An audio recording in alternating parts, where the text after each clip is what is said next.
പൊടിയായിട്ട് അരിഞ്ഞെടുത്തിട്ടുണ്ട്. പിന്നെ നമ്മൾ എടുത്തിട്ടുള്ളത് ചെറിയ സവോള, ഒരു 4 പച്ചമുളക്, തേങ്ങ. നമുക്കിത് എണ്ണയിലേക്ക് ഇട്ട് കൊടുക്കാം. വളരെ പെട്ടെന്ന് തന്നെ കടുക് താളിച്ച് എണ്ണയിലേക്ക് ഇട്ട് ലേശം ഉപ്പ്, ചീരക്ക് കുറച്ച് ഉപ്പ് മതി. വളരെ പെട്ടെന്ന് ഉപ്പും ഈ കൂട്ടുകളും കൂടി ഇട്ട് ഒരു 2 മിനിറ്റ് ഒന്ന്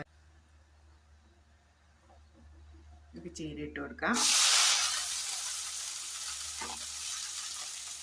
കുറച്ചധികം ചീര കിട്ടിയായിരുന്നു.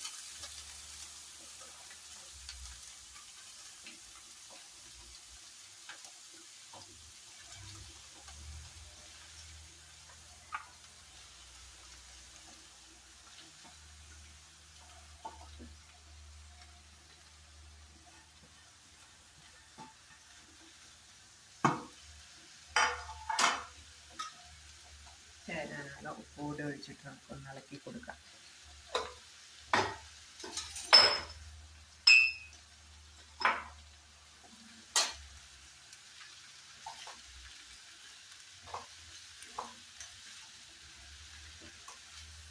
ഇളക്കി കൊടുത്തിട്ട് നമുക്ക് നമ്മുടെ കൂട്ടും കൂടെ ചേർത്ത് കൊടുക്കാം.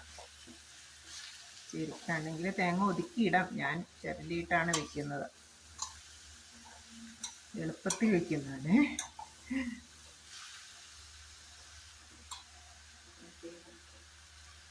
നമ്മുടെ സവോള ഇട്ട് കൊടുക്കാം, മുളക്, തേങ്ങ.